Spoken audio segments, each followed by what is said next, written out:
Bismillahirrahmanirrahim, alhamdulillahi rabbil alamin, wa salatu wa salamu ala rasulina Muhammad wa ala alihi wa sahbihi ajma'in.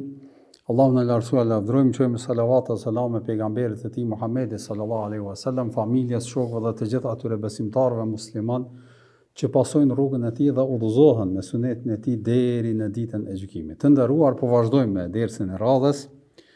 Në fakt na ka mbet vetëm edhe një pjesë, ajo është pas kthimit pejgamberit sallallahu alaihi wasallam nga Haxhi i Lamtumirës, disa ngjarje shumë të thjeshta dhe pastaj do të shpjegojmë edhe smundjen e pejgamberit sallallahu alaihi wasallam dhe jemi vetëm se në fund. Sot do të flasim në fakt për disa ngjarje që kanë ndodhur gjatë rrugës edhe masi që u kthy pejgamberi sallallahu alaihi wasallam në Medinë. Pak para fillimit të smundjes janë 2-3 eksese që kanë ndodhur e ato do t'i shpjegojmë. Faktikisht e kemi shpjeguar që është kry haxhi, përmbajtja e hutbeve, gjithë ato i kemi shpjeguar dhe masi që ka përfunduar haxhi në ditën e 13 të Dhulhijhes. Faktikisht haxhi është në ditën ditën e parë të Bajramit është 10 Dhulhijhe, pastaj dita e dytë e gjujtjes gurve, e treta, domthonë datën 13 Dhulhijhe, pejgamberi sallallahu alajhi wasallam se e ka përfunduar gjujtjen e gurve, e ka bë tavafin edhe është nis për në rrugtim për më kthy në Medinë.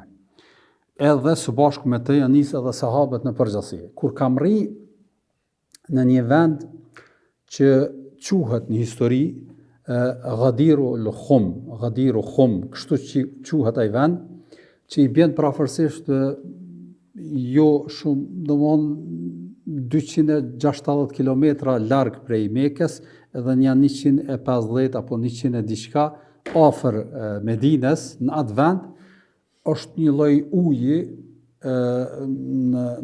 ka qenë edhe pejgamberi sallallahu alajhi wasallam është ndalu aty, po e shpjegoj këtë ngjarje. Nuk është që ka ndodhur ndonjë diçka e veçantë apo për shkak se ky ekses përdoret shumë nga shijat për me pretendu qasjen e tyre për Aliun radhiyallahu ta'ala anhu. Prandaj është mirë me e shpjegu dhe me e pas parasysh për faktin se keni pa këto filmat zakonisht bashkëkohor që i bojnë, që thonë e mbështetur në një ngjarje të vërtetë. Faktikisht kur e shpjegojnë ata opsionin e tyre edhe ato gjërat që i shtojnë, thonë kjo ngjarje ekziston edhe tek librat e hadithit të Ehli Sunetit. Faktikisht e mbështesin, po i shtojnë shumë ngjarje, i shtojnë shumë domosdoshmë të pasakta për me argumentu pretendimin e tyre. E keni parasysh sikur që i bojnë disa filma, mbështeten ngjarje të vërtetë, po faktikisht aty ka dramatizime, ndryshime për me bë më interesant. Ajo në fakt ka ndodhur me këtë Ghadiru Khum, pra me këtë ngjarje të cilën do ta shpjegojmë sot. Hadithi pra është i saktë. Ka dhe transmetime dobta, po këto që do ta shpjegoj, kjo është do thot ajo çka përcillet edhe çka dihet tek Ehli Sunneti.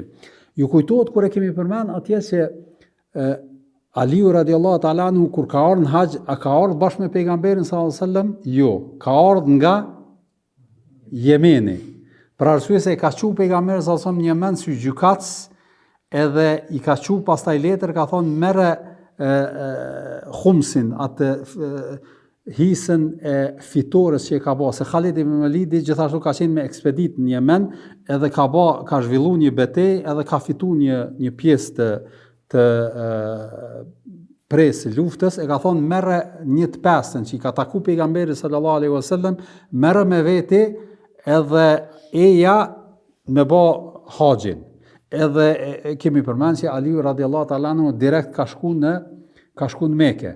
Edhe si o shku, gjën e parë që e ka bë, ka shku edhe ka taku mos pari gruan e tij, Fatimen, edhe kemi përmend çfarë ka ndodhur kur e ka pa atë që nuk është në ihrama, e dim këtë ngjarje.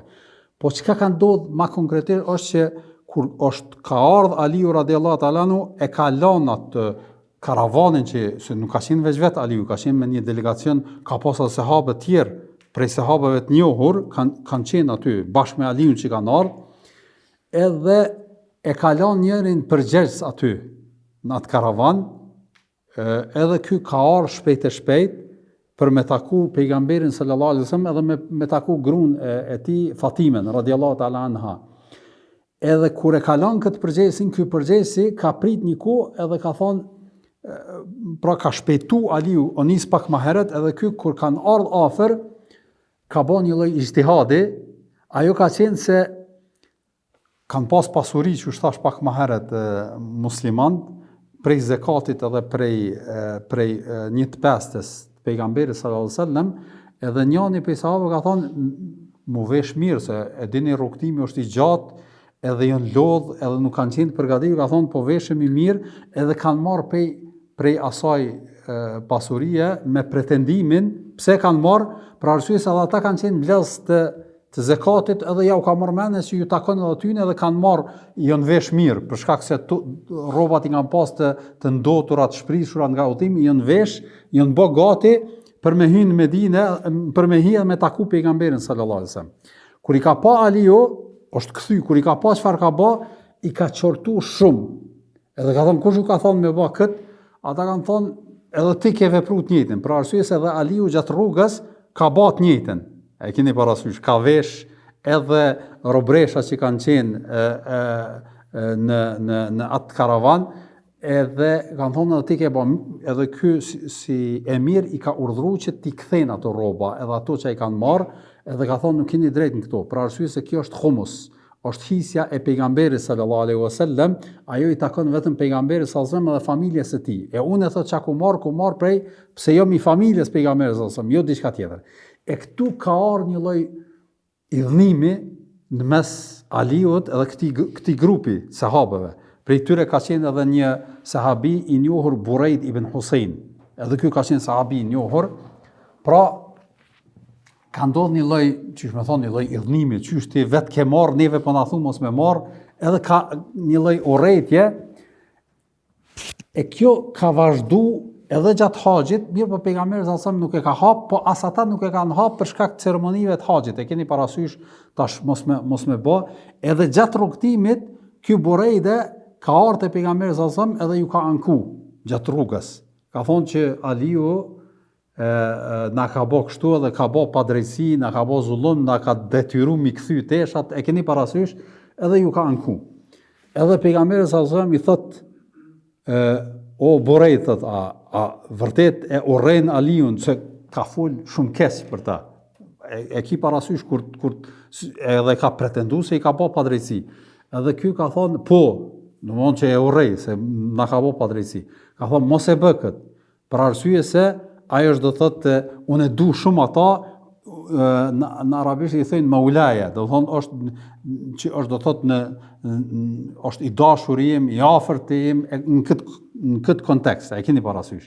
Edhe e ka qortu, edhe i ka thonë mos e duj, edhe Burejde pastaj o tërhek, edhe i ka thonë ajo që ka marrë Aliu radhiyallahu ta'ala anhu është prej hisës së teme, që faktikisht edhe ajo është pjesë e familjes. Edhe këtu në këtë vend, pastaj pejgamberi sallallahu alajhi wasallam i ka thirrë ata sahabët që kanë qenë aty dhe i ka qortu posaçërisht ata të cilët kanë bë këtë konflikt, me thon kushtimisht me Aliun, edhe e ka lavdru Aliun, ka thonë që Aliu është prej meje, edhe i ka thonë po ja u la dy sene, po ja u la do thot librin e Allahut edhe familjen teme, keni kujdes edhe keni frikë Allahut ndaj familjes teme, edhe i ka qortu sahabët, posaçërisht ata të cilët faktikisht janë sill keq me Aliun për shkak të kësaj qasjeje. E keni parasysh, edhe kjo është që ka ndodhur, edhe pastaj kanë vazhduar rrugën edhe kanë ecë për me shku në Medinë. E kjo ngjarje, pra kjo është ajo çfarë përmendet edhe çka është e saktë edhe çka është konflikti. Kurse tek shiat, unë po e përmeni këtë ngjarje nga tek versioni shia, për arsye se që kjo ngjarje, Ghadiru Khum, është një nga ngjarjet që shumë e dramatizojnë edhe e përmenin që kjo është do thotë ngjarja ma e qartë sipas tyre që pejgamberi sallallahu alajhi wasallam e ka lënë zaventës Aliun mas vdekjes së tij. A keni parasysh? Domethënë ishareti i qartë sipas tyre ka qenë kjo ngjarje. Edhe i shtojnë disa zhvillime dhe verzioni i tyre është që Allahu i Madhërisht duke qenë pejgamberi sallallahu alajhi wasallam në Qabe, duke kryer ritualin e haxhit, i ka ardhur Xhibrili e ka thonë ti tash dosh me shpall Aliun se është zavenci yt. Ju e keni parasysh problemi tek shiat se shpesh dhe kjo është shumë e rëndësishme me e kuptu, nuk është çështja e dashurisë ndaj familjes pejgamberit sallallahu alajhi wasallam, për arsye se ehli suneti nuk ka dyshim që i respektojnë dhe i nderojnë familjen e pejgamberit sallallahu alajhi wasallam në nivele më të larta, po problemi i tyre është se bazë e besimit të shijave është që nuk ka mundësi me ekzistu kjo dunja pa kanë një person që ata e quajnë imam, i cili e ka, qysh me thonë, atë Allahu i Madhërisht ma jep atë drejtën ligjore edhe fetare që ai me udhëhes me umetin. A keni parasysh? Edhe ky sipas tyre do të më kanë i pagabushëm, edhe do të mi pas do epitete shumë të larta se njerëzit e rëndon. Ata prandaj pretendojnë që mas pejgamberit sallallahu alajhi wasallam ka ardhur Aliu, pastaj mas Aliut imam Hasani, Hyseni, djali i Husenit e kështu me radhë deri te imami 12. E për imamin e 12 ata nuk thonë që ka vdek, po thonë është hup, është mshef, edhe sipas pretendimeve tyre ende është ai në shpellë, faktikisht duke jetu dhe do të del në fund kur rregullohen çështjet edhe i vjen koha atij. Ky është pretendimi i tyre. Ata pretendojnë që këta 12 imam kanë qenë të gjithë të pagabushëm, njerëz që kanë ditë faktikisht nivele shumë të larta në nivel e pejgamberëve i konsiderojnë.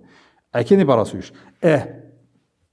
Sipas pretendimit të tyre, detyrimisht pejgamberi sallallahu alajhi wasallam ka qenë i obliguar me paralajmëru Aliu që është imam. Për arsye se kjo sipas besimit të tyre është më e rëndësishme ndoshta sa falja namazit e shumë gjëra tjera, pse ka të bëjë me aspekt bazik akaidit edhe të besimit tyne. A keni parasysh? Prandaj ata kanë thënë që pejgamberi sallallahu alajhi wasallam i ka ardhur Xhibrili duke qenë Muhamedi sallallahu alajhi wasallam në ritualet e haxhit që me paralajmëru që mas ti zavens do të jetë kush? Aliu radiallahu ta'ala anhu. E thash sipas tyre, si shpjegohet librat e tyre, nuk jo mund duke faktikisht ata si e shpjegojnë, thonë, por pejgamberi sallallahu alajhi wasallam është friksu se nuk do ta dëgjojnë sahabët dhe nuk do ta pranojnë Aliun për udhëhes. Prandaj i ka thonë Xhibrilit që më siguro që do të jem i mbrojtur nëse ata refuzojnë që mos po bëjnë diçka keq. Kjo është do thotë verzioni i tyre.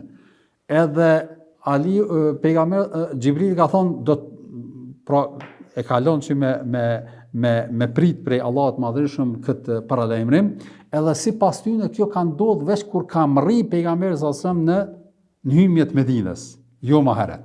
Sipas versionit të shijave. Edhe ka zbrit thënë këtu ajeti ja ejuhar rasul balligh ma unzila ilejke min rabbik wa illam taf'al fama ballaghta risalata.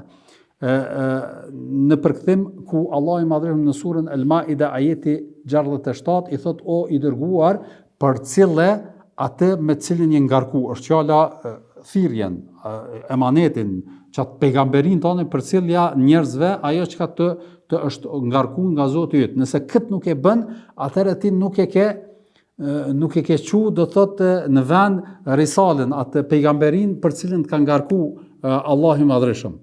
Edhe ata thonë që Allahu i Madhërisht e ka kërcënu pejgamberin sallallahu alaihi wasallam, edhe është detyruar pejgamberin sallallahu alaihi wasallam, pastaj i ka nal edhe sipas transmetimeve të tyre në këtë vend i ka thirrë edhe kanë ardhur edhe ata njerëz që kanë qenë në haxh, një grup i madh është grumbullu edhe e ka vendosur që Aliu do të jetë zavenci i tij. Kështu ata pretendojnë edhe që thash, edhe çka është interesant kur e shpjegojnë këtë, pastaj në fund thonë që kjo ngjarje përmendet në librat e Ehli Sunnetit. A faktikisht ajo që përmendet në librat e Ehli Sunnetit është kjo që e thash.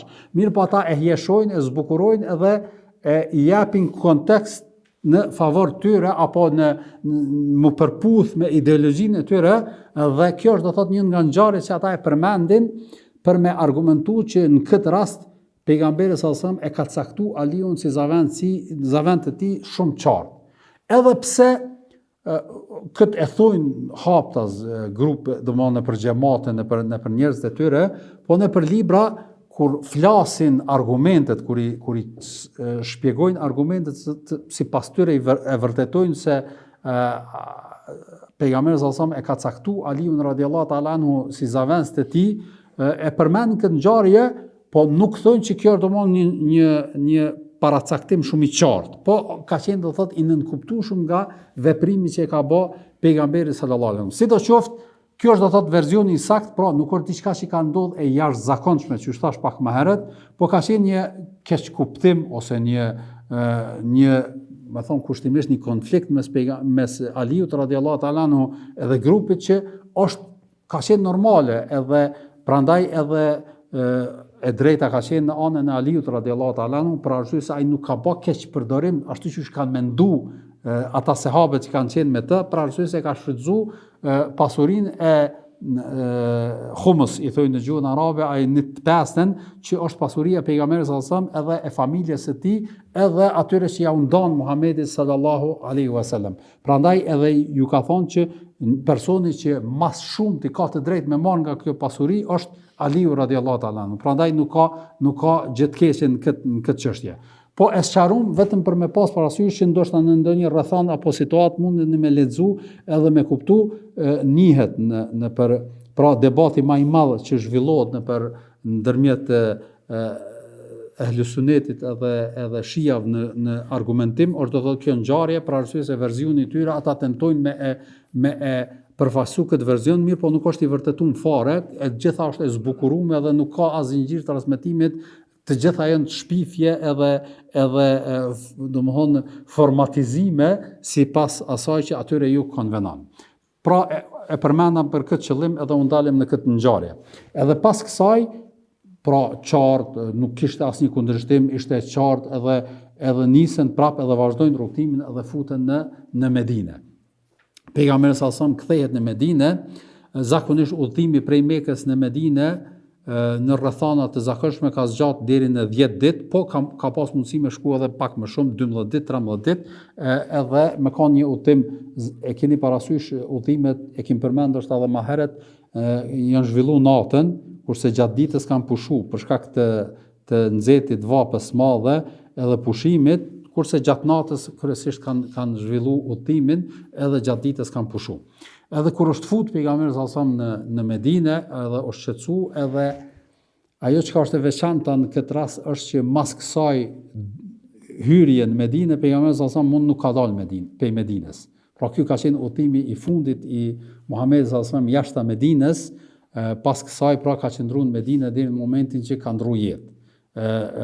Që ka ndodhur mas 4 muajve prafërsisht. Faktikisht me njëherë tash futemi në vitin e 11. Pra viti 10 është përfundu, pra arsye se viti 10, muji i 12 është i Dhulhijhes, që është kry haxhi, derisa kthy pejgamberi sallallahu alajhi wasallam në Medinë, faktikisht 3-4 ditë apo disa ditë edhe është fut në vitin e 11. Në vitin e 11, prej ngjarjeve që i përmenin përcjellësit e sirës, është ngjarja e vdekjes së Ibrahimit, djalit të tij, pra kjo ka ndodhur në vitin e 10. Neve e kemi përmend lindjen e tij, për arsye se ky ka jetuar prafërsisht 16 muaj, jo më shumë.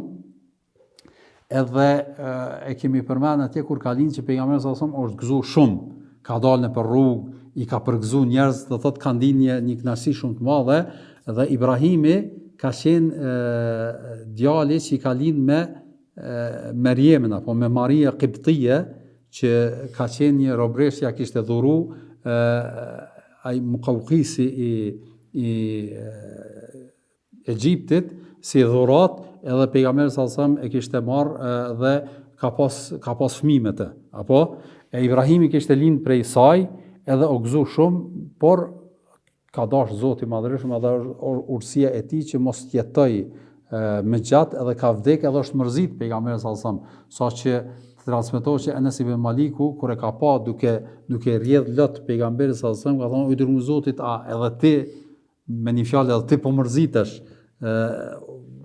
E kanë di, do thotë, pse më ndodh kjo kështu, edhe pejgamberi sallallahu alajhi wasallam ka thonë: "O Enes, thotë, vërtet syri pikon, do thotë loton, edhe zemra mërzitet, mirë po nuk nxjerrën nga goja vetëm atë që nuk nxjerrën nga goja diçka që e hidhron Allahun e Madhërisëm." Prandaj edhe ka qëndru aty.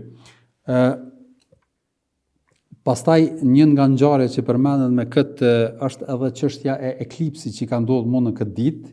E keni parasysh, në fakt për mua personalisht kjo është një nga ngjarjet më shumti që më mahnit në historinë e pejgamberit sallallahu alaihi wasallam. Ajo është ngjarja e eklipsit, për arsye se ka ndodhur në një ditë kur i ka vdek Ibrahimit alayhis salam, kur i ka vdek Muhamedi sallallahu alaihi wasallam djali Ibrahimi. Edhe njerëzit normal kanë pretendu apo kanë mendu, posaçërisht në atë kohë lidhja me ndryshimin e natës, ditës, pastaj dielli, hana, kanë qenë njerëzit kanë bërë krahasime të këtilla, edhe kanë thonë me siguri ka ndodhur eklipsi për shkak të mërzisë së pejgamberit sallallahu alajhi wasallam për vdekjen e Ibrahimit, djalit të tij.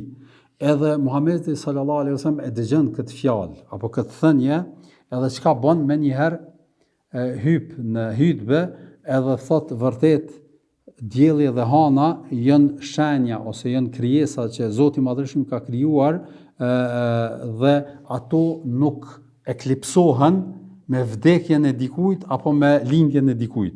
Po janë, do thot, shenjat Allahut të Madhërisëm, që ato do thot nuk ndërlidhen me veprimet e njerëzve në tokë." Edhe e ka mohu që me ndërlidh këtë rast me veten e tij apo me ngjarjen e fatkeqësisë që ka ndodhur vetes tij, pra vdekjen e djalit të tij. Tash konteksti i asaj se pse është e jashtëzakonshme kjo ngjarje është për faktin se kjo e aludon edhe e qet në pah shumë fort çështjen se vërtet pejgamberi sallallahu alajhi wasallam po të ishte ashtu siç thojnë disa apo akuzojnë posaçërisht disa orientalistë edhe njerëz që pejgamberi sallallahu alajhi wasallam ka pretenduar se ka qenë pejgamber, në fakt nuk ka qenë, atëherë kjo ka qenë mundësia më e madhe edhe më e favorshme për të me ja adaptu vetes vet apo si avantazh për veten e tij për me vërtetu atë pasaktësi, me thonë kushtimisht, të pejgamberisë së tij. Për arsye se njerëzit kanë thonë ai ka mujt bile s'paku me hesht. Mos me lanë, do thot, në favorin e tij, po ka dalë edhe ka sqaru ashiqare në hutbë, më tregu se kjo nuk ka lidhje me mua, edhe pse unë nuk ka lidhje me mua, për arsye se kjo është, do thot, ka të bëjë me trupa qiellor që Allahu i Madhërisëm i ka krijuar, dhe sjellja e tyre, lëvizjet e tyre nuk ndërlidhen me jetën tonë edhe me vdekjen apo me linjen e dikujt prej neve. Pra e ka mohu që mos m'ja atribu vetes vet këtë çështje. Po të ishte një pejgamber i pretendum, atëherë kjo do të ishte shumë e favorshme për të, edhe do ta lente bile spaku që shtam pak më herët në favorin e tij, edhe mos ta demantonte këtë çështje, dhe kjo do të ishte mjaftueshme. Dhe njerëzit do të fillonin ta mendonin apo ta pretendonin atë që e kanë thonë. Por e ka mohu ashiqare për me nxjerrë në pah se kjo nuk është diçka e saktë edhe e vërtet ajo që ka po thuhet në njerëz. Dhe këtu vërehet qartë sinqeriteti dhe çiltirësia e tij. Për arsye se gjithmonë ka qenë i sinqert dhe nuk ka pretenduar diçka që është mbi apo me për munasebet po du me përmend një rast që unë personalisht e kam parasysh, është në kohën bashkëkohore, me thonë viteve 90-ta 2000, zakonisht dalin njerëz që pretendojnë se dinë të fshehtën e janë pejgambere. Ka edhe sot në kohën bashkëkohore, edhe në botën arabe, edhe tek njerëz tjetër, që njerëz që tentojnë nëpërmjet këtyre forma me arrit benefitet kësaj dynjaje. E di një person që ka dalë edhe ka pa dalë, s'po du me përmend as vendin, po e kam përcjell ngjarjen e tij, ka dalë në një televizion edhe ka pas debat me disa njerëz, edhe ky ka pretenduar se është pejgamber edhe i vjen shpallja, edhe ata shumë e kanë demantu edhe kanë ndodhur një lloj nënçmimi ndaj tij. Edhe mas 10-15 vite, që është bë ky incizim, mas 10-15 vite, tash njëri prej atyre njerëzve që ka qenë prezantues ose moderator ka vdek. Tash ka vdek edhe një kamerman, edhe më duket ka vdek edhe një pej aty në panelistëve, edhe tash ky kishte dalë mas 15 vjetë në televizor edhe thoshte se kjo është që apse ata po vdesin për shkak zullumi që ma kanë bë mua. E keni parasysh. Kjo domthon ajo pretendimi që mundohet çdo ngjarje, çdo zhvillim mja atribu vetes vet. Edhe shumë normale njëri me dek mas 10 vjetë, edhe mas 2 ditë me dek, kjo nuk është ndonjë argument që e vërteton se ki e vërteta është me ty apo nuk është me ty. Prandaj po du me bë këtë krahasim edhe me pas që vërtet pejgamberi sallallahu alajhi wasallam nuk i ka bë përshtypje kjo për arsye se synimi i tij edhe sinqeriteti i tij ka qenë në nivelin më të lartë. Dhe pra kjo është prandaj edhe është një nga ngjarjet më mahnitse në përgjithësi, edhe shumë orientalist kur kanë lexuar edhe kanë kuptuar këtë ngjarje, ka prej tyre edhe që kanë pranuar Islamin për shkak të këtij eksesi edhe se si pejgamberi sallallahu alajhi wasallam nuk e ka shfrytzuar si avantazh dhe si përparësi për me vërtetu një fakt që i ka konvenu atij personalisht. Prej ngjarjeve që ndodhin pak para se me fillu smundja pejgamberit sallallahu alaihi wasallam është edhe dalja e Musejlemes. Kush ka qenë Musejleme?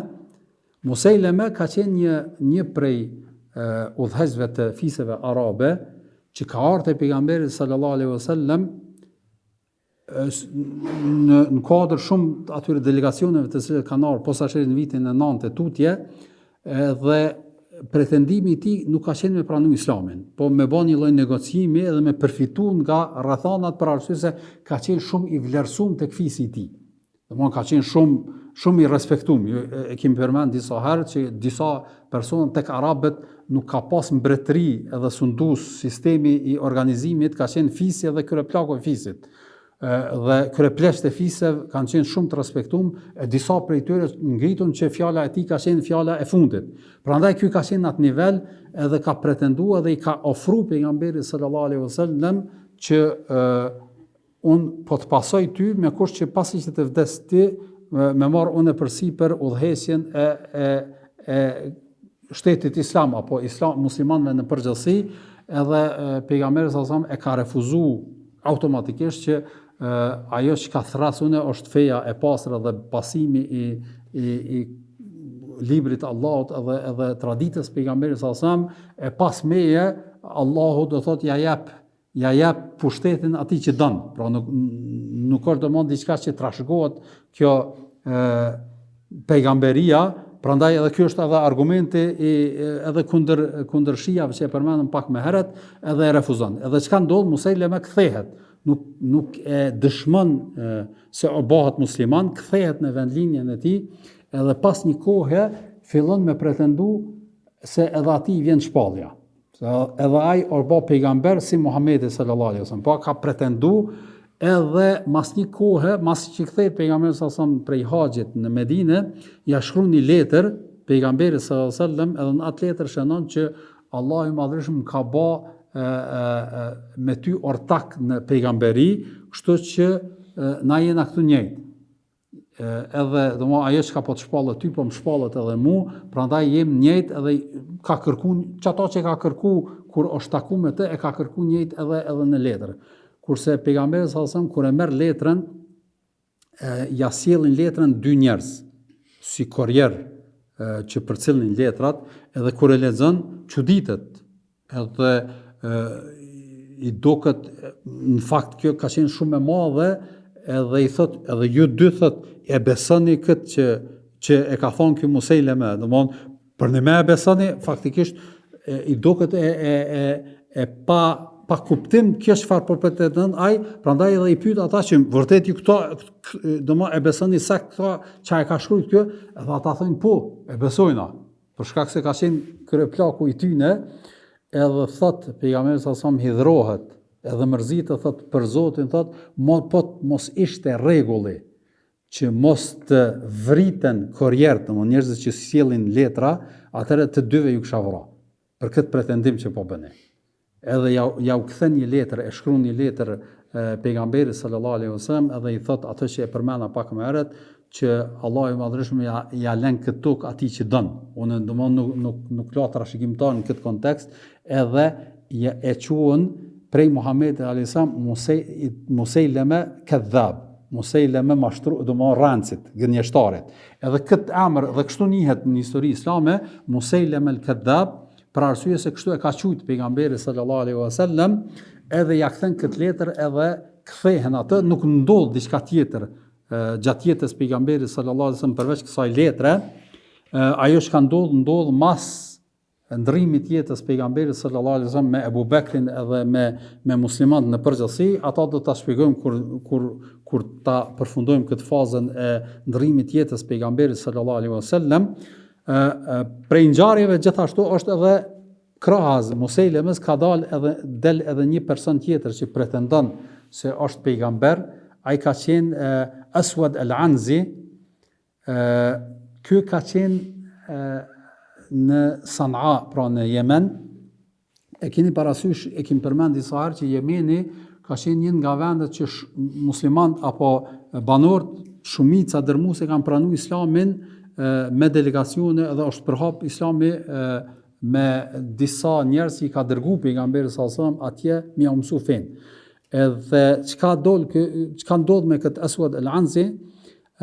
Aswad al-Ansi masi që vdes personi që ka dërguar pejgamberin sallallahu alajhi wasallam si mikams në atë vend, martohet me gruan e tij, edhe fillon edhe ky me pretendu se është pejgamber, edhe pi vjen shpallja. Edhe i vjen lajmi pejgamberit sallallahu alaihi wasallam për këtë pretendim, edhe thot Muhamedi sallallahu alaihi wasallam i porosit, thot kush ka, pra këta nuk është që kanë besu fisi i tij dhe kanë mbrojt. Domthonë ka qenë një grup i caktuar, po jo të gjithë. Pra jo të gjithë e kanë besu edhe kanë mbrojt, prandaj edhe i këshillon thot kush ka mundësi me e vralet e vran. Edhe ndodh kjo gruaja e vete që ka marr, thuhet që gjatë një situate, një rrethane e mashtron dhe e bëjnë do thot një lloj situate dhe rrethane edhe e vrasin edhe rahatohen prej tij. Për arsye se ishte edhe armiqësor edhe mizor, pra kjo ishte do thot rasti dhe kjo ka ndodhur gjatë jetës pejgamberit sallallahu alaihi wasallam. Pastaj prej ngjarjeve që ndodhin në këtë kohë është edhe me njëherë pejgamberi sallallahu alaihi wasallam urdhëron me përgatit një ushtri për të ballafaqur me romakët. Ballafaqimi me romak ka qenë mas pari në betejën e Mu'tes. E keni parasysh ku kanë vdek 3 komandantët e njohur. Pastaj në betejën e Tebukut kur ka dalë pejgamberi sallallahu alajhi wasallam nuk kanë dalë ata. Dhe kjo është thot ajo hera e tretë e ballafaqimit që ka urdhëruar pejgamberi sallallahu alajhi wasallam duke qenë gjallë. Edhe urdhëron me përgatit, edhe kjo ushtri përgatitet dhe pak ditë para se musmu pejgamberi sallallahu alajhi wasallam faktikisht përgatitet e tëra dhe në këtë ushtri marrin pjesë apo përgatiten edhe caktohen që të marrin pjesë shumica dërmuese sahabëve, prej tyre edhe Abu Bekri, edhe Omeri, edhe Abu Ubaid al-Jarrah, Sa'd ibn Abi Waqqas, Sa'id ibn Zaid. Këta që po i përmend janë prej atyre 10 përgëzuarve me xhennet. Mirë, po çka është ajo gjëja më interesante në këtë? Udhëhes të kësaj ushtrie e bën një person që ka pas emrin Usame ibn Zaid ibn Haritha. Kush ka qenë Usame ibn Zaid ibn Haritha? Zaid ibn Haritha ka qenë kush? Ai shërbëtori që pejgamberi sallallahu alajhi wasallam në fillim para pejgamberisë ka adaptuar dhe ka konsideruar si djalë vetin, pastaj kur ka ardhur ndalesa e adoptimit, ka qenë njëri që është rrit i afërt me Muhamedit sallallahu alaihi wasallam, pra ka qenë rob i kujt? I Khatijës. Khatijja ka dhënë hedija dhe o shoqëruar me Muhamedit sallallahu alaihi wasallam një shoqëri shumë të mirë. Edhe ky Zaid ibn Haritha ka qenë njëri nga komandantët që ka vdekur në betejën e Mu'tes. Apo Abdullah ibn Rawaha, Zaid ibn Haritha dhe kush?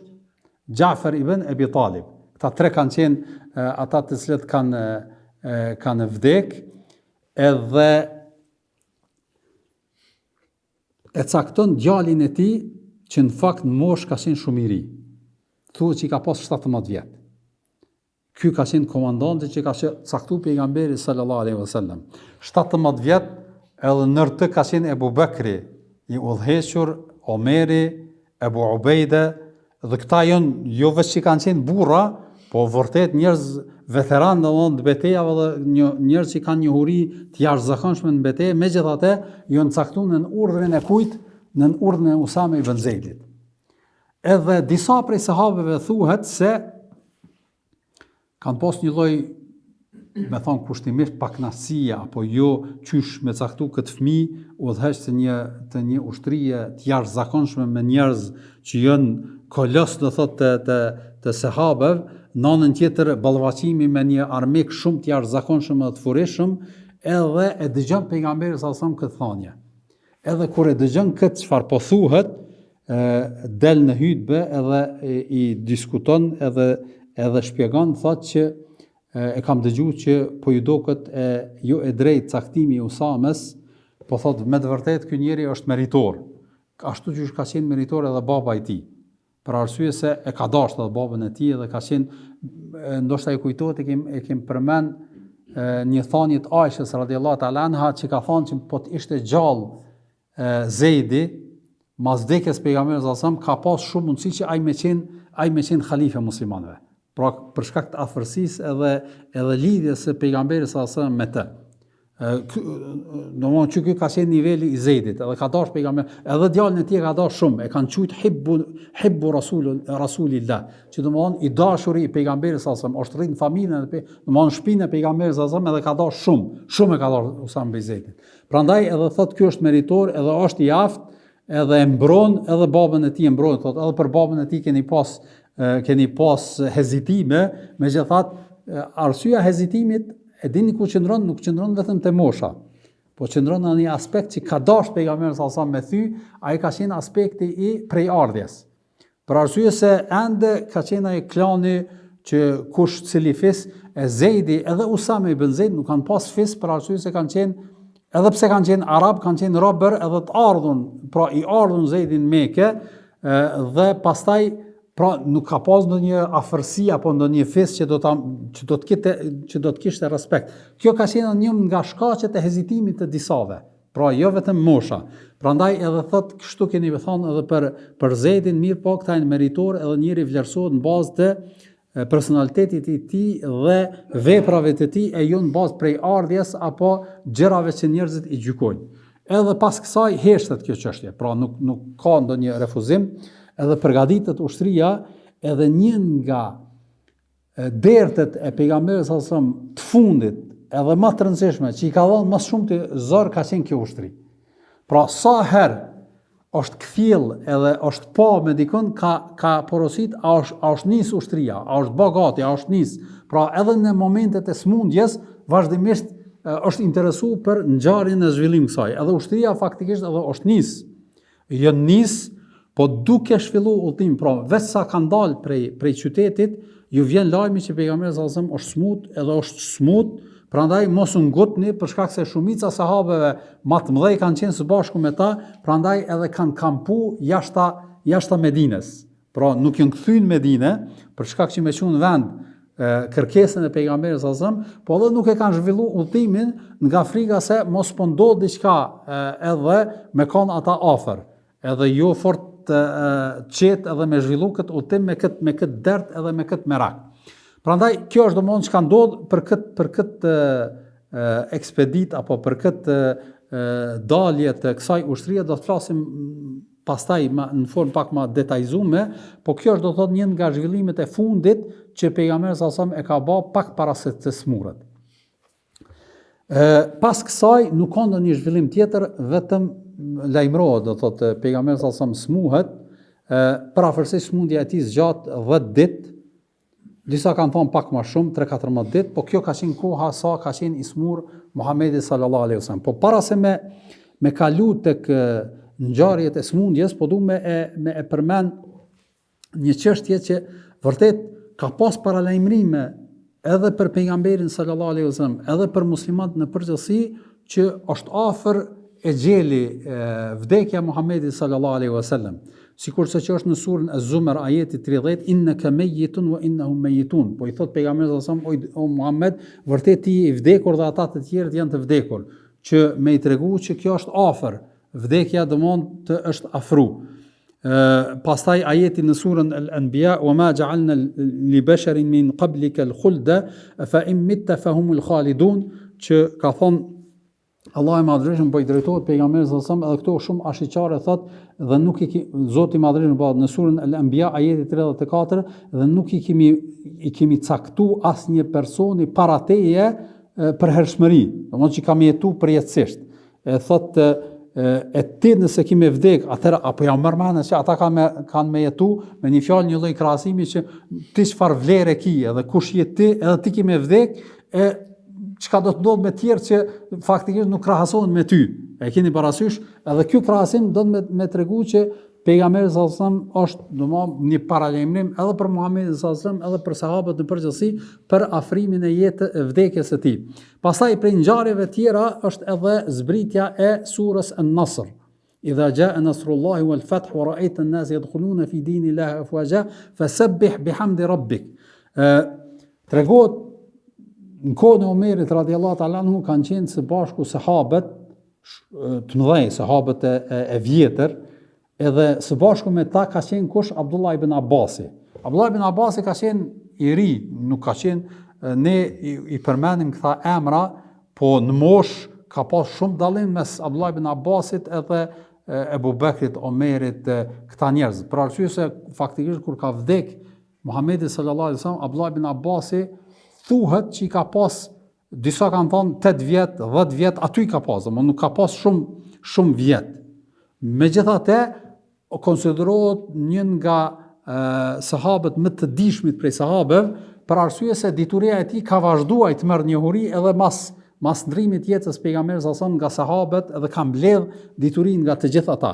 Po gjithashtu edhe lutja pejgamberit sallallahu alajhi wasallam për të që I ka thonë allim ta'wil al-Quran, domthon o Zot, mësoja ta kuptoj kuptimin, ta mësoj kuptimin e Kuranit më mirë. Ta'wila është domthon me e mësu domethënien e Kuranit.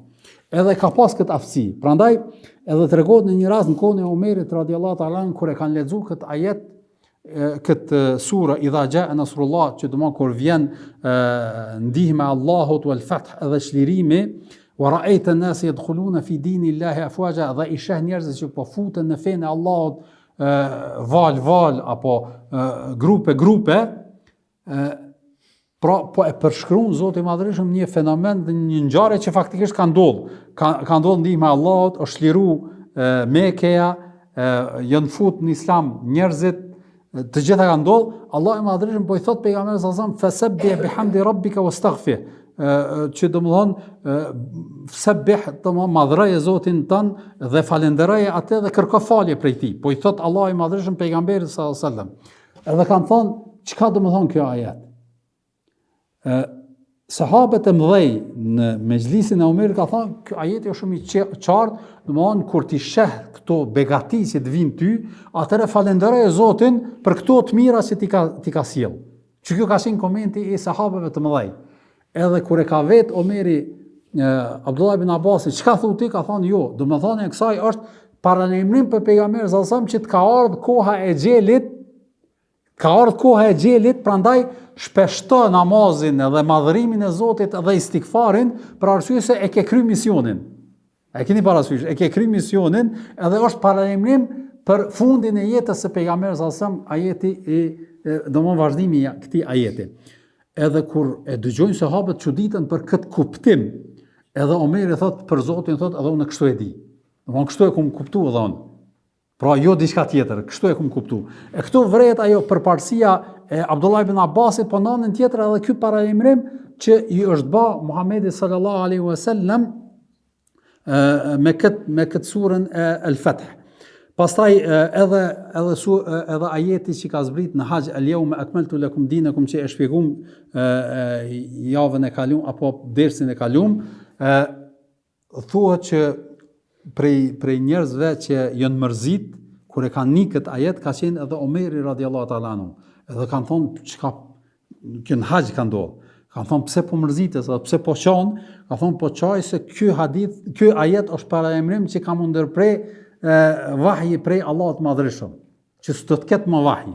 Pra një farë, si s'do të ketë vahji dhe në fundi jetës e Muhamedi sallallahu alaihi wasallam. Prandaj këto ajete edhe wa ma Muhammedun illa rasul qad khalat min qablihi ar-rusul, që Muhamedi sallallahu alaihi wasallam nuk është vetëm se i dërguar, afa imma ta au qutila anqalabtum, nëse ai vdes apo e vrasin, pra paralajmërimet e Allahut Madhërisëm që kjo gjithsesi ka më ndodhur. Edhe ka qenë ndërdijen e tyre, por ndoshta sipas mendimit tem apo nga se shumë janë mërzit sahabët dhe kanë marrë shumë ashtu siç do ta shpjegojmë, ndoshta arsyeja ka qenë që nuk e kanë pritë që do të jetë aq afër.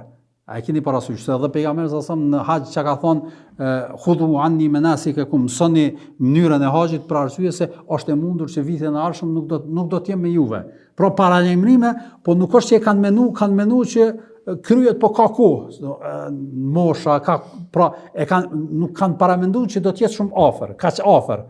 Pra pas haxhit 4 muaj me ndodh, kjo ka qenë diçka që shumë i ka mërzit sahabët se ka ndodhur shumë shpejt. Pra paralajmërimet kanë qenë qarta, por koha ndoshta nuk e kanë prit që do të jetë shumë afër, prandaj edhe ka qenë një lloj befasie edhe shumë mërzi e madhe për ta në përgjithësi. Pastaj edhe prej vetë veprimet e pejgamberit sallallahu alajhi wasallam aludojnë në këtë, prej tyre është edhe ajo ngjarje që kemi përmend me Muadh ibn Jabelin, kur është nis për në Medinë, edhe kur pejgamberi sallallahu alajhi wasallam e ka përcjell duke marrë kërpeshin e kafshës së Muadhit, edhe i ka thonë pejgamberi sallallahu alajhi wasallam, unë në kafshë e ti do thot me ec, nuk e ka thonë rrese që shtu po kam qef. Edhe ka bën nasihat, edhe në fund që ai ka thonë o Muadh, thot ti po shkon atje, po ndoshta kur kthehesh mos kimë mëgjet mo. Ndoshta kimë kalu afër xhamisë tam edhe varrit tam, edhe kimë pa të varrosën. Paralajmërim i pejgamberit sallallahu alajhi wasallam, edhe kjo është ashiqari i tregon që edhe faktikisht Muadhi nuk e ka pa pejgamberin sallallahu alajhi wasallam. Nuk e ka pa mas kësaj përshëndetje, prandaj edhe e ka përcjell, edhe ka bën nasihat, edhe ka këshilluar, edhe i ka treguar që du shumë prej njerëzve që ka dashur pejgamberi sallallahu alajhi wasallam, jashtëzakonisht ka qenë Muadh ibn Jabeli, edhe këtu vërtetohet kjo. Pastaj prej gjërave që përmendin gjithashtu është edhe përcjellja edhe mësimi i Kuranit çdo herë ka qenë, çdo vit ka qenë një herë, apo në vitin e fundit 2 herë ka ardhur Xhibrili dhe ja ka përsërit Kur'anin, që është një lloj paralajmërimi i kësaj. Pastaj edhe ajo që pak para se të smuret pejgamberi sallallahu alaihi wasallam prej veprimeve që e ka bë, ka qenë që ka dalë në Uhud, edhe i ka bë ziaret varret e shahidave të Uhudit, edhe ka qëndru aty dhe e ka lut Zotin për ta, edhe ka bisedu faktikisht, ka fol, edhe ka thonë që takimi jon është në Haud, domthonë në ditën e ringjalljes. Pastaj ka shku edhe në një prej veprimet fundi që ka bërë pejgamberi sallallahu alajhi wasallam para se të smuhet, ka qenë edhe në natën vonë, është ngrit natën vonë, e ka thirrë një shërbëtor që e ka pas, edhe ka thonë hajde po shkojmë tek varrezat në Baqi'ul Arqad, dhe për arsye se Xhibrili thotë ka urdhëruar me shku mi bë ziaret edhe mi përshëndet. Edhe shkon edhe ata e bën, pra i përshëndet edhe ja u përcjell selamin, edhe kthehet, edhe pas kësaj faktikisht smuhat. Mirë, po një nga ngjarjet më të jashtëzakonshme që vërtetojnë afërsinë e vdekjes së pejgamberit sallallahu alajhi wasallam ka qenë ajo ngjarja që përmendet edhe në Buhari, edhe në Muslim është. Ajo ngjarja është që pejgamberi sallallahu alajhi wasallam pak para se të smuhet, pra disa ditë në hutbë del, edhe duke i këshilluar, pra gjatë tërë kohës sahabët thonë e përcjellën, gjatë tërë kohës prej mas haxhit deri në momentin e smundjes pejgamberit sallallahu alajhi wasallam, sa herë ka dalë pejgamberi sallallahu alajhi wasallam në xhami, i ka këshilluar, ka hyrë në hutbë, pra ka marrë mësim, i ka këshilluar, pastaj është, domthonë shpesh e ka bërë këtë. E një nga hutbët që e kanë bërë, pra ne mendojmë që në hutbet vetëm ditën e xumë. Jo, ka qenë rast pejgamberi sallallahu alajhi wasallam që ka hyrë në hutbë edhe jashtë kohëve të xumës, kur ka dashur me dhënë mësim apo me dhënë ders. Edhe një nga ngjarjet që përmendet është ajo që e transmeton Buhariu dhe Muslimi, se me një rast kur ka dalë pejgamberi sallallahu alajhi wasallam në hutbë ka fol edhe në një prej gjërave që ka përmend ka thonë vërtet Allahu një robi ja ka dhënë mi zgjedh dy gjëra, ose t'i jap bukuritë dhe stolitë e kësaj bote dhe çfarë të doj, ose që ai të shkojë tek Allahu. Dhe thot ai ka zgjedh me shku te Allahu. Më kështu ka përmend. Edhe sahabët nuk e kanë kuptuar ai kanë menduar që po përmend apo po fol për një ngjarje apo për një ndodhi që dikush ka zgjedh me taku Zotin. Përveç kujt Ebu Bekrit radiallahu ta'ala anhu. Ebu Bekri ka kuptuar që pejgamberi sallallahu alajhi wasallam po fol për veten e tij, s'po fol për ndonjë njeri tjetër, po për veten e tij që po thot që Allahu i Madhërisht ma ka mundsuar me jetu gjatë, edhe me knasit dhe stolit e kësaj dynjaje, edhe ka thonë nëse do me jetu, nëse don me ardh tek Allahu faktikisht me ndru jetë, edhe ka pranu pejgamberi sallallahu alajhi wasallam, ka dash këtë dytën. Edhe e kupton Ebu Bekri që ka të bëjë me pejgamberin sallallahu alajhi wasallam edhe mërzitet shumë. Edhe ja nis me çajt. Ebu Said el-Khudri thot e këshyr shumë Ebu Bekrin dhe çka ka ky njeri që po kanë. E pa kuptim pra paralajmërim, po jo gjithkusht e ka kuptu edhe në vetvete dhe shumë çka ka ky plak bile që po kanë edhe çfarë lidhje ka. Pejgamberi sallallahu alajhi wasallam po fol për një rast për një njeri që ka zgjedh Zotin. Edhe pejgamberi sallallahu alajhi wasallam kur e sheh Ebu Bekrin që po çan këtë shumë, ai thot faktikisht Ebu Bekri fillon me çajt edhe thot do t'i bëjmë kurban prindrit tanë, do thot i bashëm kurban prindrit, fëmijët, etrit dhe nanat tona për ty o i dërguar i Zotit. Edhe e sheh pejgamberi sallallahu alajhi wasallam që Ebu Bekri është i vetmi që është të marrë vesh situatën dhe rrethanën, edhe thot për Zotin thot nuk ka njeri në sipërfaqe tokës që ka qenë më bujari dhe më fisniku me me veten e tij dhe me pasurinë e tij se sa Ebu Bekri radiallahu ta'ala anhu. Pra e lavdron, edhe thot ky ka qenë njeri që gjithmonë mu ka gjind me një fjalë, gjithmonë ka qenë ai njeri që gjithmonë e kum pas pran edhe ky veprim i fundit, po aludon që e ka kuptuar për çka po bëhet fjalë, edhe thot prej këtij momenti të gjithë faktikisht para kësaj thot po të ishte e lejuar në Islam me marr dikun dost, domthon të vetëm, atëherë thot do ta merrja Ebu Bekrin radiallahu ta'ala anhu. Ju e keni parasysh që al-khulla në gjuhën arabe i thuhet na përkthejmë do thot një afërsi dhe dashuri e veçantë edhe vetme që njeri do të më pas vetëm me Allahun e Madhërisht edhe mos më pas në këtë rivalitet kurkush tjetër.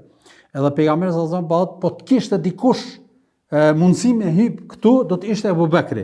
Mirë, po këtu është vetëm Allahu i Madhërisht, vetëm për Allahun do thot e kemi kët, prandaj ai është do thot al-ukhuwa fil Islam, do thot një vllazëri islame do ta kemi me të, edhe thot prej këtij momenti të gjitha dyert e xhamis të mbyllen dhe të lihet vetëm dera e Ebu Bekrit radiallahu ta'ala anhu.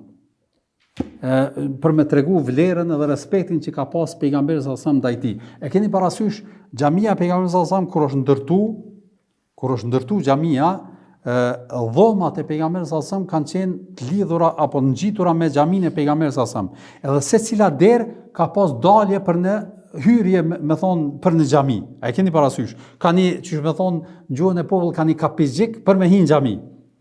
Dyrt.